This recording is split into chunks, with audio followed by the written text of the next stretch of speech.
Saya sering menyampaikan bahwa AI bukan lagi masa depan, AI adalah hari ini. Dunia sedang berubah dengan sangat cepat. Kalau dulu kita bicara soal literasi baca tulis, sekarang kita bicara soal literasi digital. Dan di puncak transformasi itu ada yang namanya Artificial Intelligence atau AI. Dalam beberapa kesempatan, saya sering menyampaikan bahwa AI bukan lagi masa depan, AI adalah hari ini. Kita tidak bisa lagi menutup mata atau sekedar menjadi penonton. Kita harus menjadi pemain, kita harus menjadi penguasa teknologi tersebut.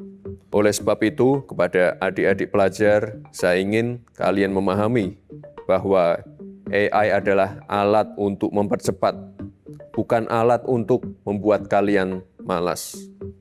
Bayangkan AI sebagai asisten pribadi yang membantu kalian belajar, mencari data, mempelajari bahasa asing lebih cepat, bahkan memahami rumus matematika yang rumit dengan cara yang lebih sederhana. AI bisa membantu mengejar ketertinggalan kita. Namun, penguasaan teknologi ini tidak boleh membuat kita kehilangan daya kritis. Gunakan AI untuk memicu kreativitas, bukan untuk menggantikan kemampuan berpikir kalian sendiri. Kabar baiknya, banyak sekali teknologi AI canggih yang sekarang sifatnya open source. Ilmu gratis, kodenya terbuka, bisa diakses siapa saja. Ini kesempatan emas bagi talenta berbakat Indonesia.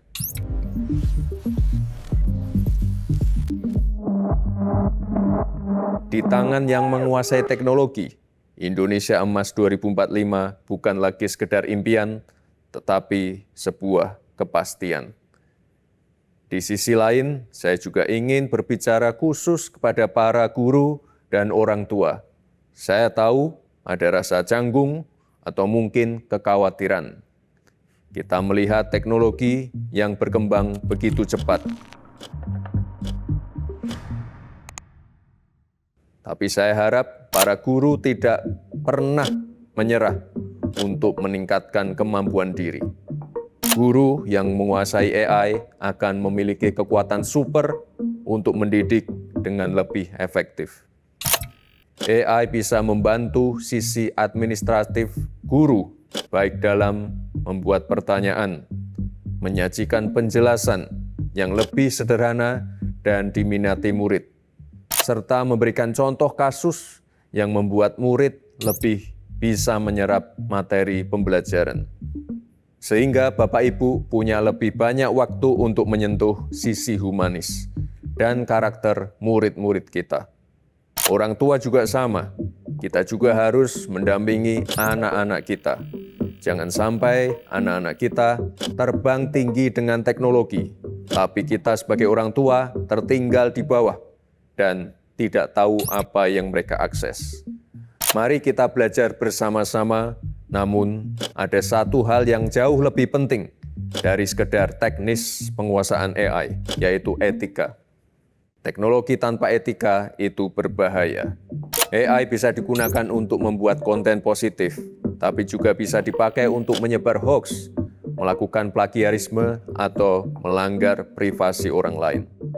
Saya ingin mengingatkan, pemanfaatan AI harus didasari oleh nilai-nilai integritas. Jangan gunakan AI untuk menipu, jangan gunakan AI untuk menjatuhkan orang lain. AI harus digunakan untuk kesejahteraan bersama, untuk mempermudah hidup, bukan untuk menciptakan kekacauan sosial. Kemajuan teknologi harus berjalan beriringan dengan kemajuan moralitas kita sebagai bangsa yang beradab.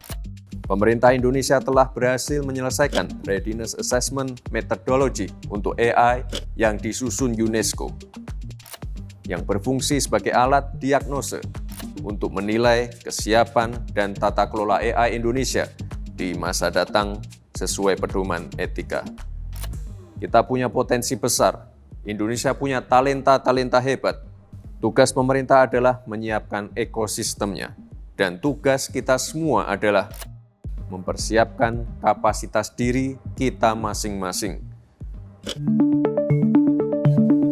Kuasai teknologinya, pegang teguh etikanya. Mari kita jadikan AI sebagai jembatan menuju Indonesia yang lebih maju, lebih cerdas, dan lebih bermartabat. Selamat belajar, selamat berinovasi. Bentar ini kucingnya capek ah.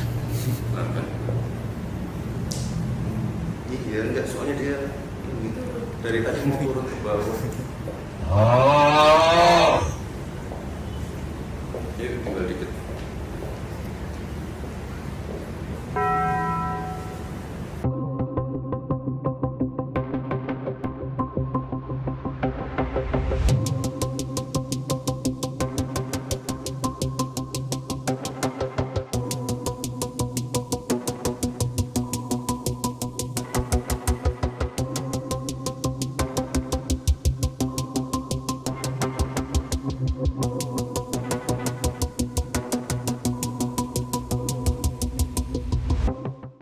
Kecepatan informasi dan akurasi data adalah komitmen kami.